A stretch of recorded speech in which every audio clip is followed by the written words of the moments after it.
Oke, shalom semuanya. Shalom. Apa kabarnya Bapak Ibu dan Saudara sekalian?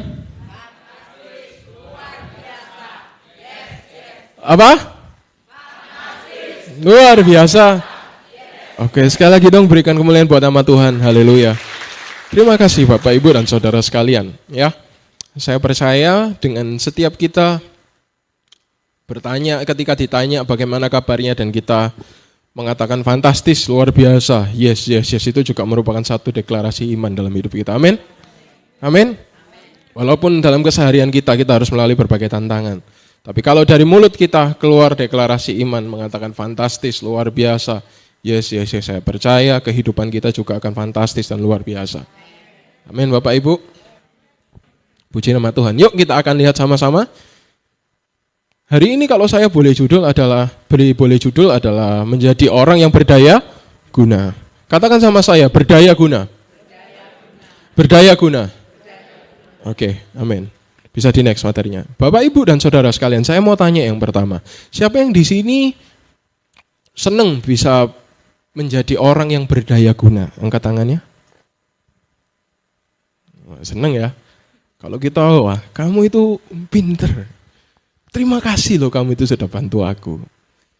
Kamu itu, wah puji Tuhan. Wah kalau nggak ada kamu ini nanti nggak bisa selesai. Senang Bapak Ibu ya. Rasanya untuk kita menjadi orang yang berdaya guna. Ketika orang lain bisa merasakan dampaknya dari kehidupan kita juga akan merasakan ada perasaan bahagia di dalam kehidupan kita. Tetapi akan jadi lain halnya ketika kita ini menjadi orang yang saya katakan dalam istilah agak kasar ya ini, menjadi orang yang tidak berguna. Ketika kita jadi orang yang tidak berguna, rasanya seperti hidup kita ini hampa, hidup kita ini kosong. Maka dari itu Bapak Ibu dan Saudara sekalian, ketika Bapak Ibu pernah dimanfaatkan orang lain, mungkin sakit rasanya, tapi itu salah satu bukti bahwa Bapak Ibu adalah orang yang berguna. Betul? Kalau Bapak Ibu dimanfaatkan orang lain, nggak mungkin Bapak Ibu nggak ada gunanya. Halo? Amin? Artinya Bapak Ibu itu ada guna lah, tapi bagaimana supaya guna ini, berdaya guna ini, kita benar-benar pergunakan sebaik-baiknya untuk kemuliaan nama Tuhan, untuk setiap kehidupan kita. Ketika kita berinteraksi dengan sesama kita, sudahkah kita ini menjadi orang yang berdaya guna? Nah, pertanyaan itu silahkan kembali dalam diri kita sendiri Bapak Ibu. Amin? Halo, amin? Sudahkah kita ini boleh menjadi orang yang sudah berdaya guna? Kalau sudah, puji Tuhan, lanjutkan, tingkatkan. Kalau belum, yuk sama-sama. Kita mau jadi orang yang berdaya guna. Dan percayalah begini Bapak Ibu, tidak ada seorang pun di antara kita di tempat ini yang tidak punya modal untuk jadi orang yang berdaya guna. Artinya, semua kita yang ada di tempat ini itu punya modal untuk jadi orang yang berdaya guna. Amin. Tahu nggak Bapak Ibu? Ini misal ya, ini contoh ekstrimnya. Kalau ada orang nggak bisa nyanyi, nggak bisa. Ini di gereja ya, angkat-angkat gak kuat, pemalu, gak aktif. Tahu gak Bapak Ibu, kalau di gereja itu fungsinya apa? Bagaimana supaya orang yang mungkin belum bisa terlibat pelayanan, tapi bisa berfungsi dalam gereja? Apa Bapak Ibu? Doa. Apa? Doa.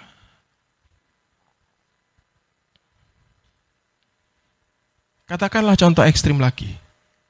Kalau nggak bisa berdoa, tapi nggak mungkin lah ya. Itu sudah parah lah. Tapi parah pun masih bisa berfungsi. Dengan apa Bapak Ibu? Halo? Kemauan. Atau saya lebih katakan taat. Apa Bapak Ibu? Taat. Kalau kita jadi orang yang taat, seenggaknya kalau kita nggak bisa bantu, nggak ngerusui, itu sudah berguna. Ngerti Bapak Ibu? Kalaupun kita nggak bisa kontribusi, seenggaknya ojo ngeruh. Kalau Bapak Ibu ya sudah nggak pernah bantu tapi ngerusui, itu artinya tidak. Artinya apa? Nah, Bapak Ibu ya yang ngomong ya. Jadi nggak berguna itu bukan nggak bisa apa-apa Bapak Ibu. Ketika kita bilang nggak berguna adalah ketika kalau kita memang nggak bisa lakukan apa-apa, ya udah, diem, doa, pasrah sama Tuhan, berusaha belajar mengembangkan diri. Amin. Amin. Bukan malah cari keributan sana sini, betul? Kalau nggak ada kontribusi tapi ribut terus, apa artinya? Apa? Tidak berguna. Amin Bapak Ibu. Amin, ngerti ya? Jadi berdaya guna. Nah sekarang bisa di next. Nah berdaya guna Bapak Ibu, itu bukan hanya berbicara ketika kita sedang kuat-kuatnya.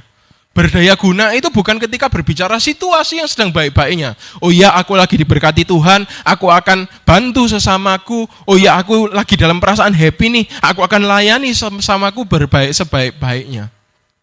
Namun Bapak, Ibu, dan Saudara sekalian perlu perhatikan. Tentang berdaya guna itu juga berbicara bagaimana respon dan tindakan kita ketika kita melalui masa yang sulit. Amin. Ketika kita melalui masa yang sulit, apakah kita ini masih jadi tetap jadi orang yang berdaya guna dalam setiap kehidupan kita, dalam kita secara pribadi maupun kita secara korporat atau bersama-sama. Masihkah kita ini jadi orang yang berdaya guna? Kalau kita lagi diberkati, kalau kita lagi posisi di mana Tuhan melimpahkan, kita berada di fase dalam kehidupan kita, fase padang rumput yang hijau, maka kan sangat dengan mudah kita boleh jadi orang yang berdaya guna. Amin. Tapi kalau Bapak Ibu lagi terpuruk seterpuruk-terpuruknya, di dalam keadaan yang paling sulit sekalipun, sudahkah kita menjadi orang yang berguna? Itu pertanyaannya hari ini. Dan hari ini kita akan belajar dari mana? Tokoh-tokoh dari kitab Ayub. Bapak Ibu di sini yang kenal sama Ayub siapa? Angkat tangannya. Semuanya tahu tokoh Ayub Bapak Ibu? Tahu ya kitab Ayub. Nah, kitab Ayub ini tahu ya ceritanya bagaimana ketika dia diizinkan oleh Tuhan untuk mengalami pencobaan yang datangnya dari si iblis, tapi akhirnya dipulihkan sama Tuhan ya. Tahu ya? Itu tentang Ayub. Nah, sekarang kita mau belajar Bapak Ibu, bagaimana orang yang berdaya guna itu dari tokoh-tokoh Ayub. Ketika di masa sulit. Di masa apa Bapak Ibu? Sulit. Jadi kita harus tahu bahwa untuk menjadi orang yang berdaya guna, itu seharusnya ada dalam setiap fase kehidupan kita. Bukan hanya ketika kita ada di fase yang di atas. Ketika fase padang rumput kita jadi orang yang berguna, tapi di fase yang lain kita tidak. No, tapi even pun dalam fase kehidupan kita yang mungkin dalam lembah kekelaman, engkau sebagai anak-anak Tuhan, kita semua sebagai anak-anak Tuhan, harus tetap jadi orang yang berdaya guna. Amin. Karena ketika kita menjadi orang-orang yang berdaya guna, ketika kita punya value atau nilai dalam diri kita, meskipun kau harus masuk dalam lembah kekelaman, engkau akan segera bangkit dari sana. Karena engkau punya value, karena engkau orang yang berdaya guna. Amin. Mari kita lihat, belajar dari tokoh Ayub. Yang pertama Bapak Ibu, kita akan belajar dari istri Ayub. Siapa yang di sini seorang istri? Angkat tangannya.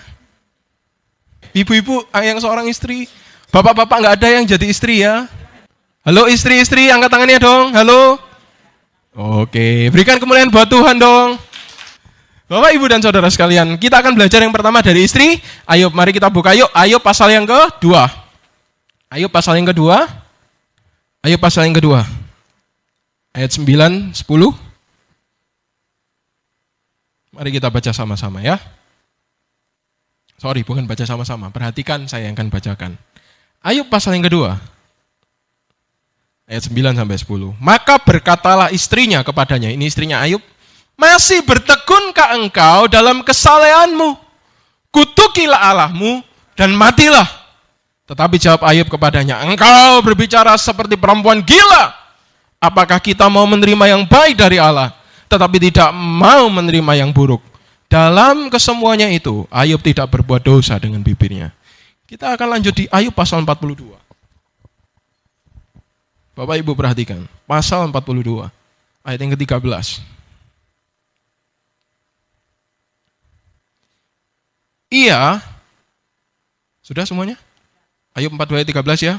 Ia juga mendapatkan berapa Bapak Ibu? Dan 3 orang anak. Oke, amin. Yuk, Bapak Ibu kembali ke materi ya. Kita lihat, kita akan belajar dari istri Ayub. Kalau Bapak Ibu selama ini cuma baca stop di Ayub pasal 2 ayat 9 sampai 10, Bapak Ibu pasti akan mengatakan, ini istri tidak tahu diri.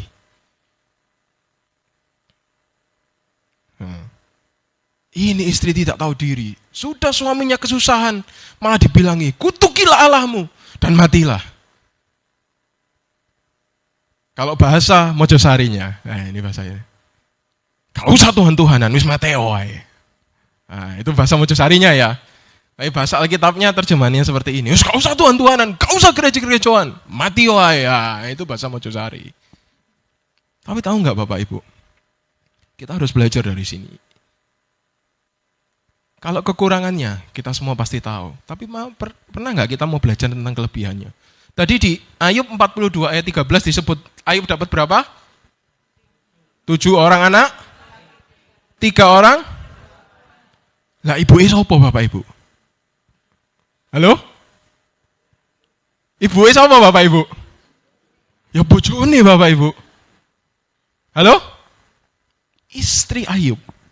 Ternyata sampai Ayub dipulihkan Tuhan, dia tetap berada di sisinya Ayub. Walaupun habis ngomong, wes kon niku gak usah gereja-gerejoan, mate wae. Tapi dia tetap bertahan. Sampai akhirnya Tuhan pulihkan dan Tuhan karuniakan 7 orang anak laki-laki dan 3 orang anak perempuan. Di zaman itu, perjanjian lama, melahirkan anak itu adalah tanda-tanda diberkati Tuhan. Amin Bapak Ibu. Di zaman itu, di zaman perjanjian lama. Artinya apa? Istri Ayub ini adalah orang yang setia. Bapak Ibu dan saudara sekalian. Saya tahu setiap kita sebagai manusia itu punya batas. Baik secara ruang dan waktu maupun secara emosi atau hati kita. Apa yang dikatakan istri Ayub salah. Tapi bukankah setiap kita sebagai manusia juga punya salah, betul? Ayo siapa di sini nggak punya salah? Ini ada vas bunga, silakan lempar ke saya. Yang nggak punya salah, nggak pernah punya dosa salah atas seumur hidupnya, angkat tangannya. Ada vas bunga, silakan lempar saya. Tidak ada. Tidak ada. Dari ibu bos Bapak Ibu. Dari nyonya besar. Tiba-tiba hartanya hilang yang pertama. Terus yang kedua, anak-anaknya 10 orang dalam satu malam habis semuanya. Sebagai ibu, ayo istri-istri angkat tangannya lagi. Halo istri-istri, tenang, ini bukan menghujat istri ya. Ini justru harus belajar. Orang banyak mikir istri Ayub itu jelek ini. Enggak Bapak Ibu, harus tahu lihat ini istri-istri. Halo istri-istri, angkat tangannya, halo. Waduh, mari ngurungokno. Baca kitab istrinya Ayub kok tiba-tiba berkurang ya istri di sini. Jangan ke KUA ya Bapak Ibu ya. Istri-istri halo. Loh, halo hei, angkat tangannya halo. Wah, puji nama Tuhan. Tahu enggak? Istri Ayub itu adalah istri yang setia. Bahkan sampai Ayub seperti itu pun dia tetap ada bersama Ayub dan akhirnya dia melahirkan 7 orang anak laki-laki dan 3 orang anak perempuan. Ganti 10 anaknya yang habis dalam satu malam. Dan usut punya usut. Istri Ayub ini juga adalah memiliki ketaatan sama Tuhan, takut akan Tuhan dan juga kekuatan yang cukup kuat. Kenapa? Kalau Bapak Ibu perhatikan, pencobaan Ayub yang pertama adalah ketika semua hartanya ludes, betul? Ketika semua hartanya ludes, hilang, istrinya tidak ditulis komplain di sini. Istrinya ditulis enggak Istrinya komplain ketika setelah anak-anaknya mati dan Ayub jatuh sakit, kena borok-boroknya itu. Baru dia komplain. Apakah salah? Ya salah. Tapi manusia, ada enggak sih yang enggak berbuat salah? Belajar dari sini Bapak Ibu. Terutama istri-istri. Amin. belajar dari sini, tetap setia. Dan akhirnya apa Bapak Ibu? Tuhan pulihkan. Satu hal yang bisa kita ambil, satu poin penting dari sini, yang pertama adalah ketika di dalam masa sukar, ketika di dalam masa yang sulit dalam hidupmu, engkau akan jadi orang yang berdaya guna ketika engkau setia. Amin. Seperti istrinya Ayub, dia dipakai Tuhan akhirnya untuk jadi saluran berkat bagi Ayub, melahirkan 7 orang anak laki-laki dan 3 orang anak perempuan. Berdaya guna di masa sulit Bapak Ibu. Amin.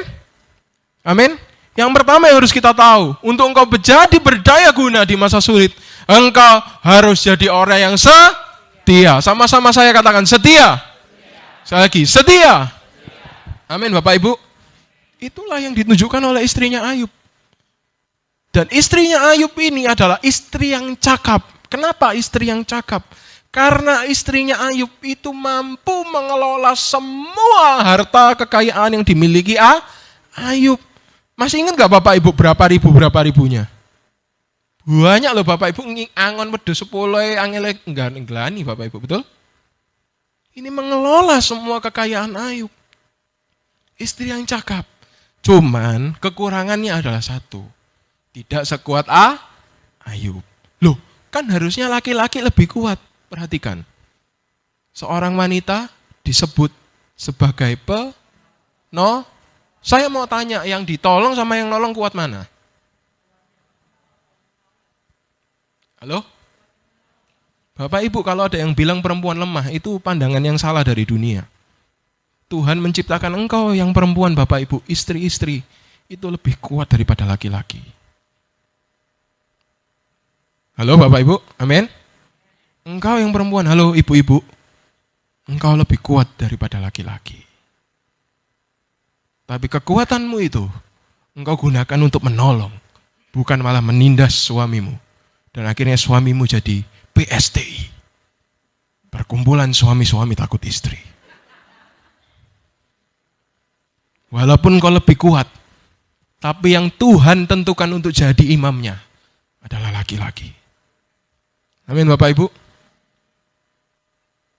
Ini bukan berbicara laki-laki lebih hebat atau cewek lebih hebat, enggak. Tapi ini berbicara peran yang sudah ditetapkan oleh Tuhan. Amin. Amin. Karena itu Bapak Ibu yuk, yang cewek-cewek jangan merasa lemah. Engkau itu kuat. Amin. Contoh belajar dari sini. Walaupun mungkin seperti yang di sini, mungkin tidak sekuat Ayub gitu ya. Ketika suaminya down malah dibilang, "Oh, mate oai."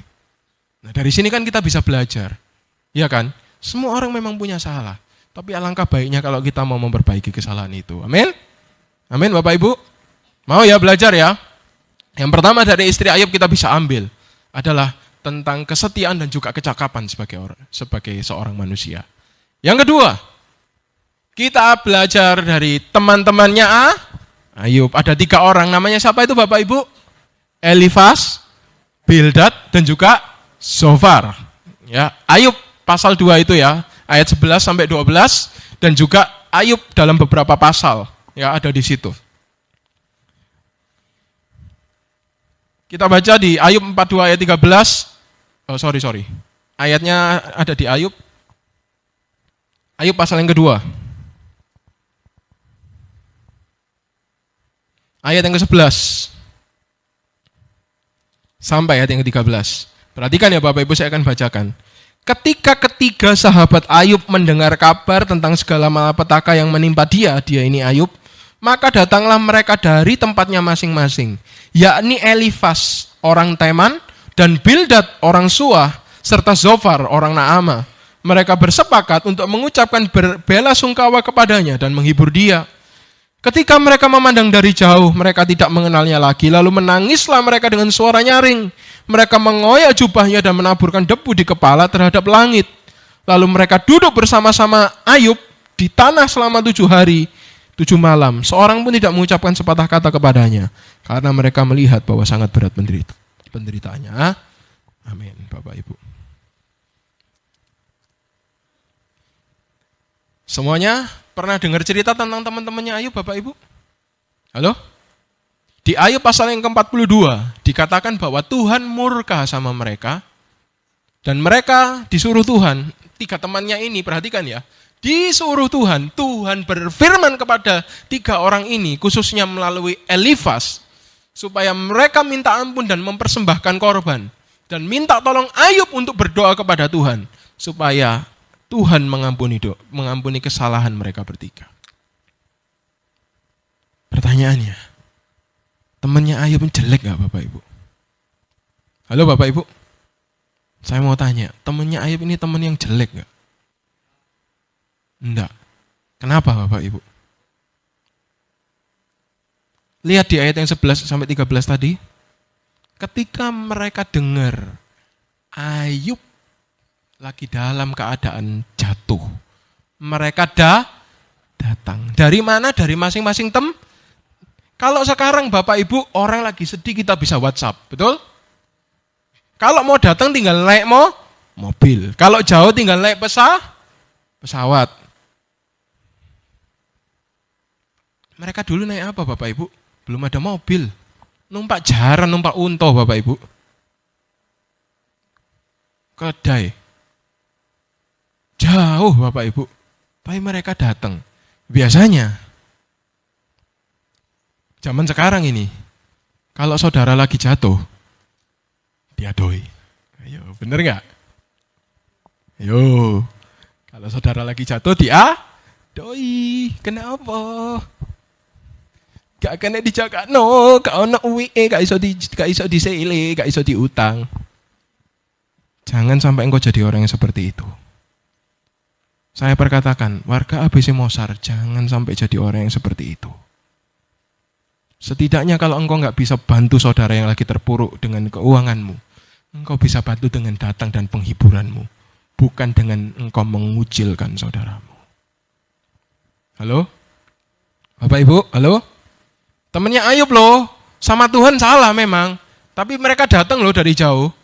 Dan ketika mereka lihat Ayub, apa yang mereka lakukan? Mereka nangis Bapak Ibu. Meraung-raung mereka bahkan sampai mengoyakkan jubahnya. Mereka taburkan debu di atas kepalanya. Di masa itu, ketika orang menangis seperti itu adalah gambaran kesedihan tingkat tertinggi. Kalau sampai mengoyak jubah dan sampai taruh debu di atas kepalanya, di masa itu adalah tingkat kesedihan yang paling sedih lah istilahnya. Artinya mereka tulus. Kesalahan mereka cuma satu Bapak Ibu, apa? Dua. Kesalahannya adalah mereka kurang sabar atau telaten, dan yang kedua, mereka salah dalam mengenal Tuhan. Halo Bapak Ibu? Nah, pertanyaannya sekarang buat setiap kita, sudahkah kita mengenal Tuhan kita dengan benar? Mengenal Tuhan dengan benar, itu kita belajar dari firman, dan juga punya pengalaman pribadi dengan Tuhan. Amin. Bersentuhan secara pribadi dengan Tuhan. Nah, ketika temannya Ayub ini tidak punya, itu kesalahan mereka. Tapi kelebihan mereka adalah orang yang tulus. Mereka adalah orang yang setia kawan. Dan yang ketiga, mereka adalah orang yang mau bertobat. Nanti baca ya di Ayub pasal 42. Ketika Tuhan berkata, Elifas, engkau salah mengenal tentang aku. Perkataanmu salah, tidak seperti yang dikatakan oleh hambaku Ayub. Dan Tuhan bilang, engkau harus datang kepada Ayub, minta Ayub doa dan persembahkanlah korban bakaran. Apa yang dilakukan Elifas Bapak Ibu dan saudara sekalian? Apakah Elifas lari? Tidak, yang Elifas lakukan adalah Elifas melakukan tepat seperti yang diperintahkan Tuhan. Dia datang ke Ayub, dia minta tolong Ayub mendoakan dia. Padahal sebelumnya Ayub habis disalah-salahkan. Oh, salahmu dewe. Kon niki lagi terpuruk ini pasti karena kon berdosa. Teman-temannya bilang gitu. Siapa yang di sini pernah dibegitukan orang? Angkat tangannya. Loh, enggak apa-apa Bapak Ibu, angkat tangannya. Halo? Wah, kon iki anjen salahmu dhewe. Wis tok kapok to kon salahmu dhewe. Siapa yang pernah dibegitukan orang? Angkat tangannya. Sudah jatuh, tertimpa tangga, digigit anjing.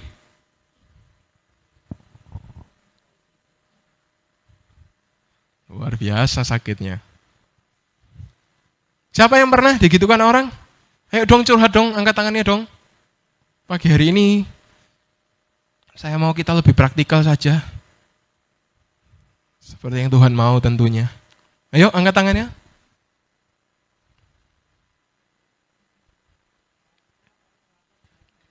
Amin, puji Tuhan.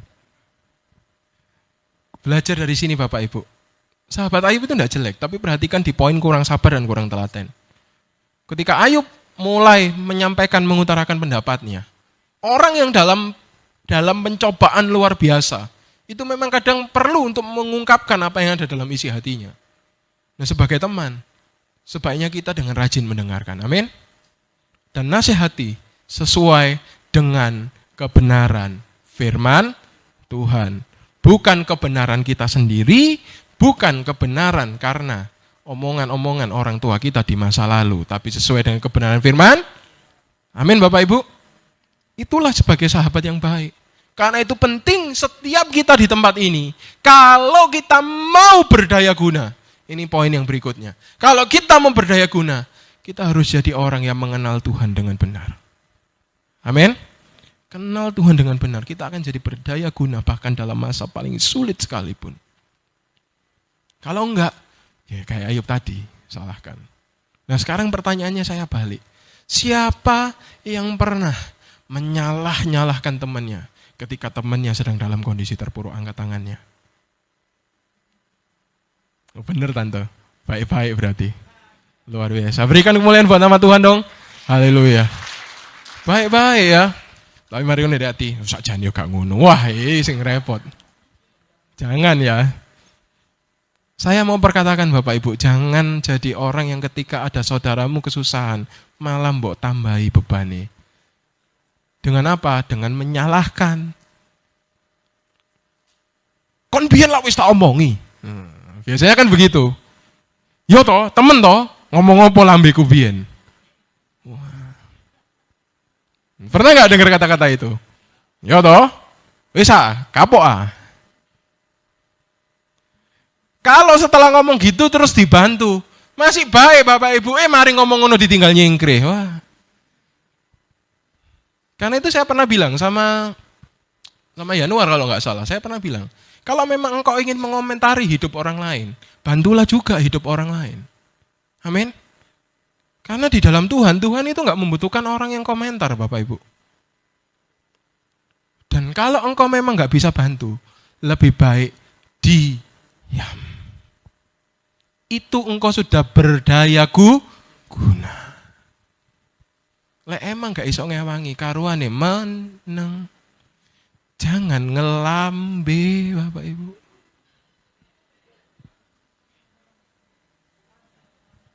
Nah, iya berdoa. Kalau memang nggak bisa bantu, wes diem doa. Bapak Ibu saya tanya angel lah Bapak Ibu sembahyang Bapak Ibu. Halo? Dari sekolah minggu sudah diajari, adik-adik tangannya dilipat, matanya ditutup. Ayo semuanya lipat tangannya Bapak Ibu.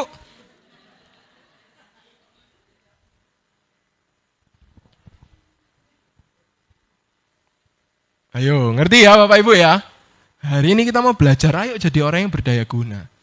Kalau engkau nggak bisa membantu, hanya dengan engkau diam dan berdoa, engkau sudah jadi orang yang berdaya guna. Yuk, dicek yuk diri kita masing-masing yuk. Ya. Kadang Bapak Ibu saya kalau mendengarkan ada jemaat gitu cerita di antara Bapak Ibu ataupun di luar sana. Memang kalau sedang mengalami kesusahan, saya sendiri pun sebagai hamba Tuhan itu juga rasanya, aduh Tuhan piye yo, kudu piye aku. Mau bantu itu kadang ngerasa ngerasa nggak bisa bantu itu juga nggak enak gitu loh Bapak Ibu. Kasihan banget. Tapi satu hal yang saya tahu, lebih baik saya diam dan berdoa. Daripada saya jadi wartawan banyak nanya, banyak lambe tapi gak ngewangi apa-apa. Lebih baik saya diam, saya berdoa buat jemaat. Amin Bapak Ibu. Nah saya percaya Tuhan juga mau setiap kita yang di tempat ini mau jadi orang yang berdaya guna. Amin. Karena itu perhatikan, kalau ada saudaramu sedang kesusahan, datangi, hampiri, bantu. Beri semangat. Kalau memang nggak bisa, ya udah, diam. Diam Dan jangan jadikan bahan omongan di luar. Bawa saja, omongkan itu sama Tuhan. Bawa dalam doa. Amin Bapak Ibu. Semua mau belajar di tempat ini? Semua mau berubah di tempat ini? Amin. Belajar ya, kita semua sama-sama. Saya juga, kita semua sama-sama. Itu kita belajar. Yuk. Kita diajari Tuhan untuk jadi orang yang berdaya guna. Bukan malah jadi pembuat masalah. Camkan ini baik-baik Bapak Ibu. Tuhan ajarkan kita untuk jadi orang yang berdaya guna. Bukan pembuat masalah. Camkan kata-kata ini baik-baik. Tuhan itu ingin mengajar kita untuk jadi orang yang berdaya guna. Bukan orang yang membuat masalah. Amin Bapak Ibu. Tahu ya teman-temannya Ayub ngapain ya? Oke, disimpan dulu ya. Lanjut. Kita akan belajar dari tokoh yang namanya siapa? Ayub. Ayub ini dipuji. Bukan manusia loh yang muji. Tuhan yang muji. Tuhan katakan Ayub ini orang yang saleh. Orang yang jujur. Orang yang takut akan Tuhan. Orang yang menjauhi kejahatan. Orang yang tabah. Dan juga orang yang mau bertobat. Lo kene opo kok orang sebaik ini sama Tuhan diizinkan mengalami pengujian yang luar biasa. Jawabannya satu kata Bapak Ibu. Pemurnian. Sama-sama saya. Pemurnian. Sekali lagi, pemurnian. Nanti mungkin kalau ada kesempatan ketika mungkin Tuhan arahkan saya untuk jelaskan tentang Ayub. Nanti. Ya, bukan sekarang. Tapi pada intinya adalah Ayub mengalami hal-hal seperti itu adalah untuk pemurnian. Ayub yang luar biasa salehnya itu. Yang bahkan yang muji sudah bukan manusia loh. Tuhan sendiri yang memuji. Tapi masih ada salahnya loh. Dan salahnya itu mau Tuhan murnikan. Dikorek sampai keluar semua. Tuhan buang. Dan jadikan Ayub jadi pribadi yang sungguh-sungguh jauh lebih berkenan di hadapan Tuhan. Daripada yang sebelumnya. Apa salahnya Ayub Bapak Ibu? Masih ada sombong rohani. Sombong rohaninya gimana? Begini. Tuhan, aku ini sudah saleh. Aku ini sudah melayani Engkau dengan tulus. Tapi kenapa Engkau masih berikan kesulitan ini kepadaku? Halo Bapak Ibu, pernah ngomong gitu? Aku ini sudah doa Tuhan. Aku ini sudah enggak pernah Tuhan berbuat dosa. Aku ini sudah jagai kehidupanku, kok masih bisa kena toh Tuhan, Tuhan. Aku loh Tuhan sudah berdoa, kok ya masih tertimpa musibah. Jawabannya cuma satu kata. Pemurnian. Itulah yang dialami oleh Ayub Bapak Ibu. Tapi kalau sampai terlontar kata-kata yang seperti tadi saya ucapkan, artinya secara nggak langsung masih ada kesombongan rohani. Ngerasa dirinya sudah paling baik, paling benar. Bahkan di sini Ayub berkata, Tuhan kenapa? Tuhan aku ini sudah begini. Ayub jelaskan loh, ada cari-cari di kitab Ayub ya. Di pasal-pasal pertengahan sampai akhir. Ayub jelaskan, Tuhan aku sudah gini. Aku sudah salah hidupku begini, tapi kenapa? Pamer kebaikannya sama Tuhan. Dan Ayub sempat di dalam penderitaannya, Ayub sempat ingin menggantikan Tuhan. Bukan menggantikan gimana? Karena Ayub merasa Tuhan gak adil. Tuhan berbuat curang. Kenapa aku sudah berbuat baik seperti ini? Tapi Tuhan masih kasih aku seperti ini. Pernah Bapak Ibu merasakan seperti itu atau bahkan mengatakan seperti itu?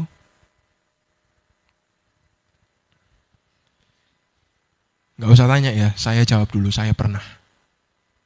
Nah ini biasanya kalau pendetanya ngomong duluan ini yang lain akhirnya baru mau ngaku ini. Ayo, ada yang pernah ngomong gitu? Halo? Tuhan, kena opo sih Tuhan? Aku kan sudah sembahyang Tuhan. Halo? Bapak Ibu dan saudara sekalian.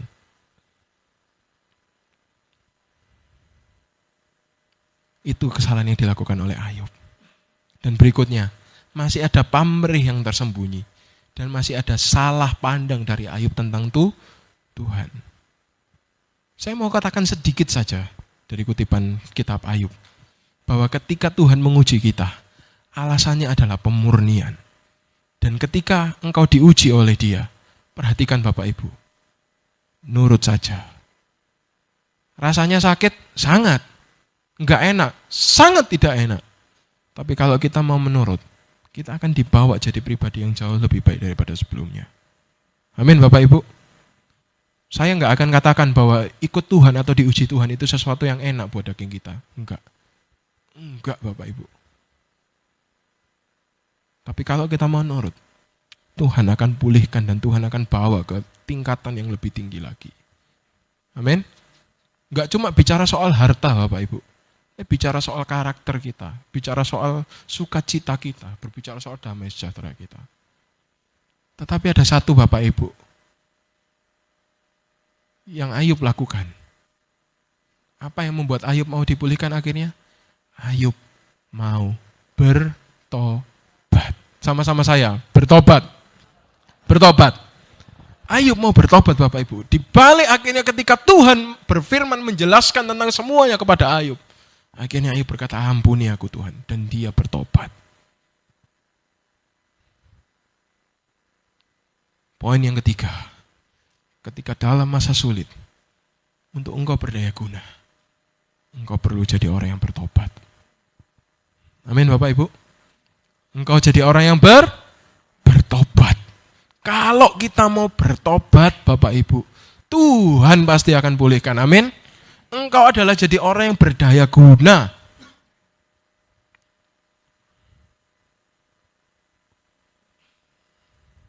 Yang pertama tadi apa?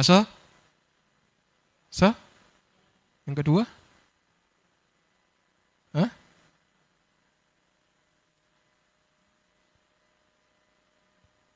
Halo? Mengenal Tuhan dengan benar. Yang ketiga? Bertobat. Amin Bapak Ibu. Dari 3 hal ini, dari 3 tokoh di kitab Ayub ini kita bisa belajar. Next berikutnya. Apa yang terjadi dalam kitab Ayub ini sebenarnya menggambarkan tentang bagaimana orang-orang yang ada itu berdaya guna. Memang tidak sempurna Bapak Ibu. Jangan berharap di dunia ini kita bisa sempurna. Tapi kita terus mengejar kesempurnaan. Meskipun belum ada yang bisa sempurna, kita akan bisa sempurna ketika dia datang dan Tuhan Yesus sendirilah yang akan menyempurnakan kehidupan kita. Tetapi, biarlah kita jadi orang yang punya value. Apa Bapak Ibu? Value. Apa itu value? Punya nilai dalam hidup kita. Walaupun istri Ayub sempat berkata, matilah, kutukilah Allahmu dan matilah. Tapi istri Ayub punya value. Dia adalah istri yang setia. Walaupun teman-temannya Ayub membuat Ayub merasa sudah jatuh tertimpa tangga digigit anjing.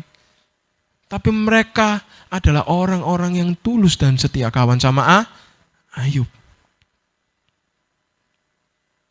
Walaupun Ayub berbuat dosa, ada kesombongan rohani dalam dirinya.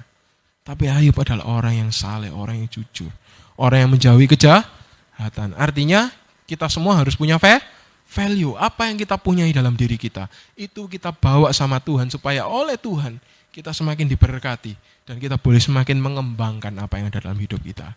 Amin Bapak Ibu. Amin. Apa yang kau punya? Saya percaya. Omong kosong kalau engkau berkata, aku enggak punya apa-apa, aku enggak bisa apa-apa. Enggak, cari pasti ada 1 di sana. Amin. Minimal 1. Kalau engkau sudah temukan 1 itu, bawa itu di hadapan Tuhan. Belajar bekerja sungguh-sungguh untuk kembangkan apa yang ada dalam hidupmu. Amin Bapak Ibu. Slide yang terakhir. Nah sekarang, walau tidak sempurna, kita harus punya value, tapi ada perbandingannya. Coba Bapak Ibu buka Bilangan pasal 13 sampai 14, ditandai dulu. Ya, bisa dibaca di rumah karena keterbatasan waktu. Hari ini kita sedikit tipe penyampaiannya, tipe pengajaran ya Bapak Ibu. Kita akan lebih banyak belajar, mengulik dari sisi-sisi yang kita selama ini mungkin belum pernah tahu. Sesuai dengan yang Tuhan mau tentunya. Bilangan pasal 13 ayat 14. Ayat 14. Bilangan pasal 13 sampai pasal 14. Sudah ketemu? Yang ketemu katakan amin. Judul perikopnya apa yang pasal 13? Yang pasal 14. Nah, ini pemberontakan masalah. Nah, Bapak Ibu sekarang perhatikan. Kalau tadi kita sudah belajar dari tokoh-tokoh yang ada di kitab Ayub. Ternyata tokoh-tokoh di kitab Ayub itu mengajarkan kepada kita tentang bagaimana kita ini berdaya guna di masa sulit. Memiliki value. Tapi tidak terjadi ketika kita berbicara tentang 10 pengintai dan juga bangsa Israel. Apa yang dilakukan 10 pengintai? 10 pengintai ini bikin hoaks Bapak Ibu. Halo? Bikin apa Bapak Ibu? Hoaks. Memang benar, tanah Kanaan itu orangnya kuat-kuat. Tapi nggak sampai mereka makan orang. Tapi 10 pengintai ini katakan, mereka memakan orangnya sendiri. Supaya apa? Bangsa Israel takut nggak jadi masuk ke tanah Kanaan. Nah, Bapak Ibu sekarang saya mau tanya, siapa yang di sini sering bikin hoaks kalau lagi masa sulit? Angkat tangannya. Engkau akan jadi orang yang tidak berguna. Ketika dalam masa sulit engkau bikin hoaks Bapak Ibu. Amin. Halo? Halo? Amin. Loh ini, apakah ini pembuat hoaks di sini semuanya? Kok diam? Hati-hati Bapak Ibu, hati-hati. Ketika masa sulit jangan ditambahi dengan hoaks.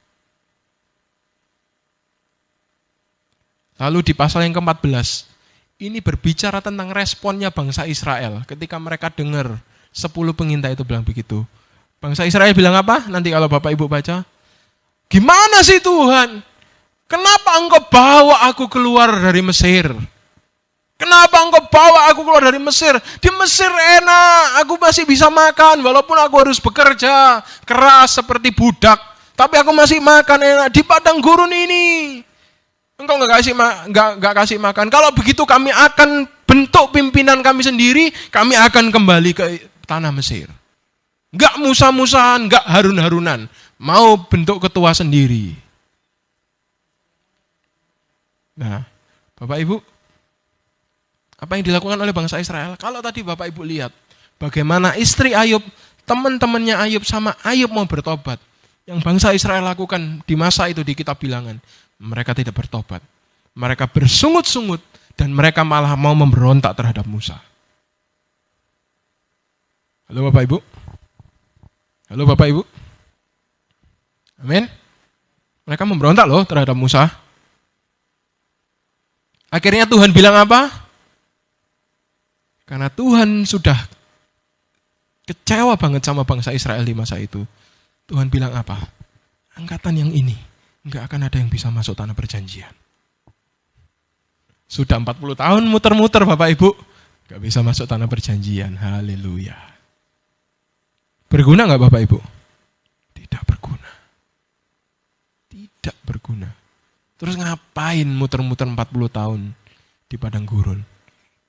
Padahal Bapak Ibu ketika mereka bersungut-sungut, karena mereka ngelihat Kanaan kayak gitu, mereka tuh habis dapat banyak mujizat loh. Mereka sudah lihat loh bagaimana Laut Merah terbelah. Mereka sudah lihat loh bagaimana Tuhan menyatakan 10 tulahnya. Mereka sudah lihat loh. Halo amin Bapak Ibu. Mereka sudah lihat loh bagaimana Tuhan menurunkan roti surgawi yang namanya mana. Mereka sudah lihat loh semuanya. Mereka sudah lihat loh ada tiang awan, tiang api. Mereka masih bersungut-sungut. Nah kadang, bukankah kita juga demikian? Ketika kita sudah pernah ditolong Tuhan, sudah pernah lihat mujizatnya. Tapi ketika kita sedang tertimpa masalah, kita segera bilang, Tuhan, wis rongono lak gak Tuhan-Tuhanan. Wis mending golek duit ae. Kau usah Tuhan-Tuhanan. Bapak Ibu, itulah yang dilakukan oleh bangsa Israel. Mereka bersungut-sungut. Dan akhirnya apa Bapak Ibu? Babat habis. Generasi itu tidak ada yang masuk ke dalam tanah perjanjian. Amin. Dan 10 pengintai. Pengintainya ada berapa? 12. Yang hoak tadi berapa? 10. Dan Tuhan katakan secara spesifik, semua angkatan ini tidak akan masuk ke dalam tanah perjanjian. Kecuali 2 orang. Hosea bin Nun atau Yosua bin Nun dan Kaleb bin Yefune. Siapa Yosua dan Kaleb? Mereka masuk dalam tanah perjanjian. Nah Bapak Ibu, bagaimana? dengan setiap kita.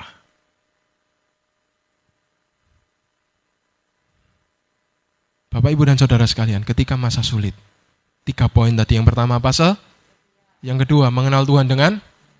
Yang ketiga? Bertobat. Amin, Bapak Ibu. Jangan seperti bangsa Israel. Yang mereka lakukan tidak bertobat. Dan mereka malah bersungut-sungut. Dan lebih parahnya lagi, mereka memberontak sama Tuhan. Karena itu, firman Tuhan berkata, seberapapun kesulitan hidup kita, biarlah kita melaluinya dengan diam dan berdoa. Itu adalah cara terbaik yang Tuhan sampaikan. Supaya kita sebagai orang-orang kepunyaan Tuhan, itu boleh jadi orang-orang yang berdaya guna. Amin. Tuhan Yesus memberkati.